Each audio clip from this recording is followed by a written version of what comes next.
નમસ્કાર મિત્રો, હું સોલંકી પ્રકાશ જનપ્રકાશ ન્યૂઝમાં તમારું સ્વાગત છે। તો તમને સમાચાર તો મળી જ ગયા છે કે ભાઈ સોનમ સર સાથે અને અભિજીત દીપકે સાથે કેવી ઘટના ઘટી છે।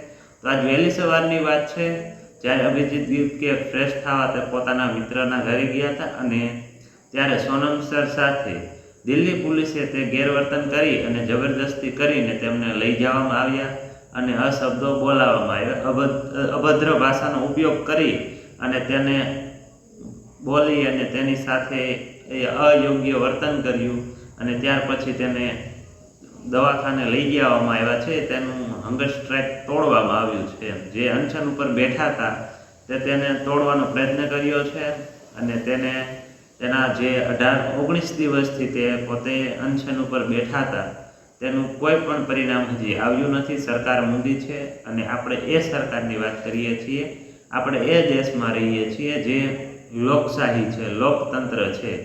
તમને લાગે છે લોકતંત્ર છે? આ તાનાશાહી છે, ના કે લોકતંત્ર છે કે લોકશાહી છે। તો હું એ દેશમાંથી આવું છું જ્યાં લોકતંત્ર અને લોકશાહીના નામે તાનાશાહી થઈ રહી છે અને કોઈ અવાજ ઉઠાવવા તૈયાર નથી, કોઈ બોલવા તૈયાર નથી। સેલિબ્રિટી હોય, ઇન્ફ્લુએન્સર હોય, ક્રિએટર હોય અથવા તો કોઈ બોલિવૂડ લેવલનો હીરો હોય, કોઈ પણ બોલવા તૈયાર નથી હોતું અને કોઈ તેના સમર્થનમાં આવતું નથી અને ઘણા લોકો સમર્થનમાં આવે છે તો આવીને જતા રહે છે, પોતાને આશ્વાસન આપવા માટે ખાતર આવે છે અને આખી તમે એમ કહો ને આખી તમે જોવો આખું મેટર શું છે, આખી બાબત શું છે, તો આ વાતમાં ખાલી એ જ વસ્તુ છે કે અભિજીત દીપકે અને સોનમ વાંગચુક સર, તે સોનમ સરે શું કામ આગળ સ્ટ્રાઇક કરી? ભાઈ 18 થી 19 દિવસ તે ભૂખ્યા પેટે શું કામ રહે? તે ભૂખ હડતાલ ઉપર શું કામ ઉતરી આવ્યા? કારણ કે શિક્ષણ વ્યવસ્થામાં ફેરફાર કરવા છે, બદલાવની જરૂર છે, તો તેના માટે તે હંગર સ્ટ્રાઇક ઉપર બેઠા હતા। તો ધર્મેન્દ્ર પ્રધાનનું રેઝિગ્નેશન જોઈએ છે તે માટે તે બેઠા છે। તો હવે ભાઈ ધર્મેન્દ્ર પ્રધાન તો રેઝિગ્નેશન દેવા તૈયાર નથી અને હવે તો આ મોદી સરકારે પાછું બીજેપીએ તો આ જો હંગર સ્ટ્રાઇક તોડાવવા પૂરા પ્રયત્નો કર્યા છે। પોલીસોને અને હંગર સ્ટ્રાઇક તોડાવવા માટે કોઈ પણ કસર બાકી નથી મૂકી। તાલપત્રી લઈ જવા દેવામાં નથી આવતી અને આજે તો અભિજીત દીપકે પોતે એની સાથે મારપીટ કરવામાં આવી, તેને રોકવામાં આવ્યો, સોનમ સર સાથે વાતચીત કરવા દેવામાં ન આવ્યા અને તેની સુધી પહોંચવા દેવામાં ન આવ્યો।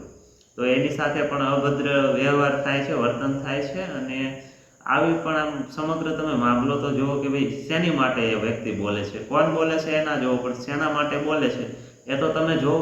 શિક્ષણ વ્યવસ્થા બદલાવવા માટે નીટનું પેપર લીક થઈ ગયું છે, તો તે લીક પેપર ના થાય, આગળ ભવિષ્યમાં બાળકો આત્મહત્યા ન કરે તેના કારણે તે બોલી રહ્યા છે। અત્યારે જે હાલમાં જે વ્યક્તિએ આત્મહત્યા કરી છે, જે વિદ્યાર્થીઓએ, તેના પરિવારની સ્થિતિ તમે જોઈ છે? તે વિદ્યાર્થી અભ્યાસ કરતો હોય, કોચિંગ રાખે છે, તો તે કોચિંગ રાખવા માટે તે લોન લે છે, બીજા પાસે વ્યાજવા પૈસા લઈને તે પોતે કોચિંગ કરતો હોય છે અને તોય છતાં તે મહેનત કરે છે તો તેને પરિણામ મળતું નથી, કારણ કે આવી પેપર લીક થઈ જાય છે અથવા તો પરીક્ષાનું આયોજન જ નથી થતું। અને અમુક લોકો એવા હોય છે જે પેપર ખરીદી અને પોતે ડૉક્ટર અથવા એન્જિનિયર બની જાય છે। તો એ વ્યક્તિ કેવા હોય? જેને ચીટિંગ કરી છે, તો ચીટિંગ કરેલો વ્યક્તિ તમારા ઘરના સદસ્યનો, વૃદ્ધ હોય, બાળક હોય અથવા તો આપણે યુવા વર્ગ, તો યુવા વર્ગનું તે જે ચીટિંગ કરીને જેને ડૉક્ટર બનશે તો તે આપણા પરિવારજન માટે ખતરામાં છે, આપણા સ્વજનો માટે ખતરો છે, કારણ કે તે આપણું ઈલાજ કરશે તો તે કઈ રીતના કરશે? કારણ કે તેની માટે ડિગ્રી એની પાસે હશે કદાચ, પણ તે પોતે કાબિલ નહીં હોય, તે કૌશલ્ય નહીં હોય, તેમાં આવડત વગરની હોય, તે કારણ કે ચીટિંગ કરીને તે પાસ થયેલો છે। તો ચીટિંગ કરેલો ડૉક્ટર તમારા દેશ, આપણું દેશ અને તમારું પરિવાર બધા માટે ખતરો છે। અને વાત રહી એન્જિનિયરની, તો તે એન્જિનિયર બનશે તો તમને કિસ્સા તો જોયા છે, રોડ રસ્તા, મકાનો, ટેન્કરો બધું પડી રહ્યું છે, આખા રસ્તાઓ બનાવેલા હોય, પુલ હોય, તો તે પહેલાં જ પડી જાય છે। તો આનું કારણ કોણ? આ પેપર લીક થઈ જાય ને આવા જ એન્જિનિયરો આપણી સામે હોય તો આ વસ્તુ સંભવ છે, કારણ કે તે કૌશલ્ય હોય નહીં, તેમાં આવડત નથી અને તે ચીટિંગ કરીને પાસ થાય છે અને પછી દેશમાં આવા કિસ્સા બનતા હોય છે। તો તમે જાગૃત બનો, તમે પોતાની માટે બોલો, તમે ગ્રાઉન્ડ લેવલે બોલતા થાઓ, તમે તમારા ગામના પ્રશ્નો ઉઠાવો, તમે તમારા તાલુકાના પ્રશ્નો ઉઠાવો અને તેની સાથે તમે જાગૃત બનો, સંગઠન બનાવો, આંદોલન કરો, તમે પ્રચાર કરો કે ભાઈ આ વસ્તુ થવી જોઈએ. તમે આવડે મૂંગાવ બેઠા રહેશો, હાથ ઉપર હાથ ધરીને બેઠશો તો અત્યારે જો સોનમ સરની જે હાલત થાય તે તમે પોતાની માટે તમે જે બોલે છે તમારી માટે જ બોલે છે, તમે એની માટે નથી બોલી શકતા, તમે એના સમર્થનમાં નથી, તો જે તમે પોતાની માટે તો ક્યાંથી બોલવાના? તમારી માટે જે બોલે છે તેના તમે સમર્થનમાં નથી, સોનમ સરના તમારા સમર્થનમાં નથી, તો તમે પોતાની માટે તો શું બોલવાના? તો જાગૃત બનો અને આવા નવા વિડીયો જોવા માટે અમારી ચેનલ જનપ્રકાશ ન્યૂઝને લાઈક, શેર અને સબસ્ક્રાઈબ કરો અને સપોર્ટ કરતા રહેજો. સોનમ સર અને અભિજીત દીપકે તો એની સાથે આજ વહેલી સવારે એવી ઘટના બની છે કે ભાઈ તે જે અનશન ઉપર બેઠા હતા તો તે આંદોલન કરે છે તો તેને વેરવિખેર કરવામાં તેનો પ્રયત્ન કરવામાં આવ્યો છે. તે આંદોલન બંધ કરવાનો પ્રયત્ન કરે છે કે બીજેપી સરકાર એવું માને છે કે ભાઈ આંદોલન હવે બંધ કરી દો. જબરજસ્તી કરી અને અભિજીત દીપકે અને સોનમ સર સાથે અભદ્ર ભાષામાં વાતચીત કરે છે અને તેને ઘસીટવામાં આવે છે અને તેને એક જગ્યાએથી બીજી જગ્યાએ લઈ જવામાં આવે છે, કોઈને કોઈ પરમિશન લીધા વગર અને તેના પરિવારની પણ પરમિશન નથી લીધી અને અભિજીત દીપકી અથવા તો સોનમ સરની કોઈ પરમિશન વગર તેને હોસ્પિટલમાં દાખલ કરવામાં આવ્યા છે. અને આવી એક આખી પરિસ્થિતિ ગુજરાત અને આખા દેશમાં એવો માહોલ બની ગયેલો છે કે ભાઈ શું છે આ?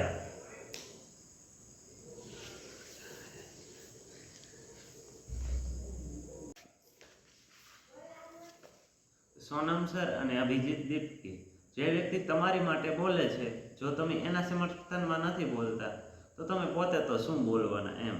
અને તમે જોવો તો ખરા, તમે એ વાત જોવો કે ભાઈ કોણ બોલે છે એ વ્યક્તિને ના જોવો, પણ તે શું બોલે છે, કયા વિષય ઉપર બોલે છે તેના ઉપર તમારે ધ્યાન દેવું જોઈએ. કારણ કે તે શિક્ષણ વ્યવસ્થાને બદલાવવા માંગે છે. શિક્ષણ વ્યવસ્થામાં બદલાવ કઈ રીતના આવે અને સારી શિક્ષણ વ્યવસ્થા કઈ રીતના બને, તેનાથી તમારા આવનારા બાળકોનું ભવિષ્ય સારું થાય, આવનારી પેઢીનું ભવિષ્ય સારું રહે. અને જે અત્યારે યુવા વર્ગ છે તો તે અત્યારે જે પરિસ્થિતિમાંથી ગુજરે છે તેમાં સુધારો આવે. કારણ કે નોકરીઓ એટલી નથી, બેરોજગારી વધી રહી છે અને જે પેપર લેવાય છે તે લીક થઈ જાય છે અથવા તો પરીક્ષાનું આયોજન નથી થતું. તો તમે સમજો અને વિચારો કે ભાઈ આ વસ્તુ કેમ થઈ રહી છે, તો ભાઈ આમાં બદલાવ કઈ રીતના લાવો. તો અને બદલાવ લાવવા માટે જો આ વ્યક્તિ હંગર સ્ટ્રાઇકો કરતા હોય, આંદોલન કરે છે, તો તમે એને સમર્થન આપી શકો છો. તો કંઈક ને કંઈક રીતે તમે સમર્થન આપી શકો છો, તો તમે તેના સહકારમાં રહ્યો અને તમે ખોટી અવેરનેસ ના ફેલાવો કે આ વ્યક્તિ આમ છે કે આમ છે. ખોટી અફવાઓમાં આવી અને તમે કોઈનો વિશ્વાસ ના કરો.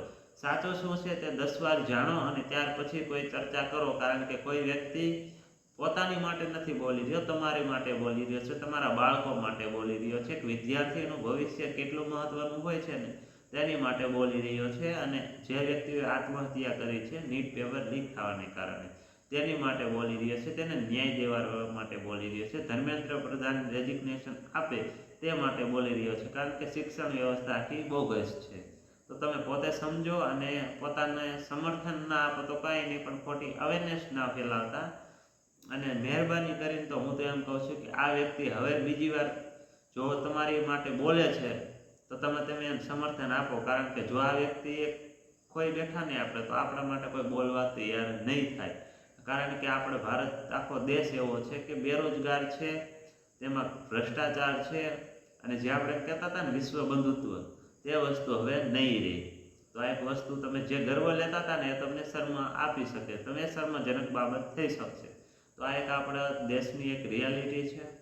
તો આ વસ્તુ પર તમે ધ્યાન દઈ શકો છો.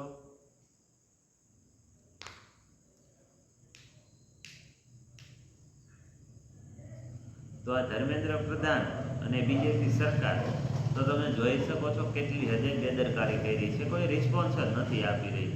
હંગર સ્ટ્રાઇક કરે છે તોય છતાં તે રિસ્પોન્સ તો આપી નહીં રહી. અને એની સાથે તો કેવું અભદ્ર વર્તન કરવામાં આવે છે, અયોગ્ય વર્તન કરે છે, અયોગ્ય વર્તન કરે છે. અને તેની સાથે તેનું વર્તન કેવું છે તમે એ જોવો. કારણ કે જે હંગર સ્ટ્રાઇક કરે છે, આજ સવારે વહેલી સવારની વાત છે, અભિજીત દીપકે અને સોનમ સર. તો અભિજીત દીપકે અને સોનમ સરને મળવા દેવામાં નથી આવતા અને સોનમ સરને જબરજસ્તી ગાલી ગલોચ કરીને તેને હોસ્પિટલ ખસેડવામાં આવે છે. તેને કોઈ પણ પોતાના પરિવારની પરમિશન લીધા વગર, અભિજીત દીપકેની પરમિશન લીધા વગર તેને દવાખાને લઈ જવામાં આવે છે સોનમ સરને. તો આ એક આખો મુદ્દો તમે જોઈ છો કે ભાઈ આ કઈ હદે સરકાર બેદરકારી કરી છે. રિસ્પોન્સ તો નથી જ આપી રહી કે ભાઈ તમારી સમસ્યા શું છે એ તો જાણવામાં સરકાર રસ જ નથી રહી. જે હંગર સ્ટ્રાઇક કરે છે તે તોડાવવા માંગે છે, આંદોલનને તોડાવવા માંગે છે, આંદોલન બંધ થાય તેવા પ્રયત્નો કરવામાં આવે છે. પોલીસવાળાઓ પણ તાલપત્રી લઈ દેવામાં નથી આવતી. તમે વિચાર તો કરો, 3 થી 4 દિવસ તાલપત્રી ખાલી અંદર ન લઈ જવા દીધી જંતર મંતર ઉપર. તો આ પોલીસવાળાને ઉપરથી ઓર્ડર આવે છે તો તમે આ બધું જોઈ શકો છો. તો 20 તારીખે બધા જવાના છે દિલ્હી. તો તમે સુપ્રીમ કોર્ટે જાય છે તો તમે બધા સમર્થન આપો વધારે વધારે, અને ખોટી અવેરનેસ ના ફેલાવો. જય હિન્દ, જય ભારત. આવા નવા વિડીયો જોવા માટે અમારી ચેનલ જનપ્રકાશ ન્યૂઝને લાઇક, શેર અને સબસ્ક્રાઈબ કરો. Thank you for watching.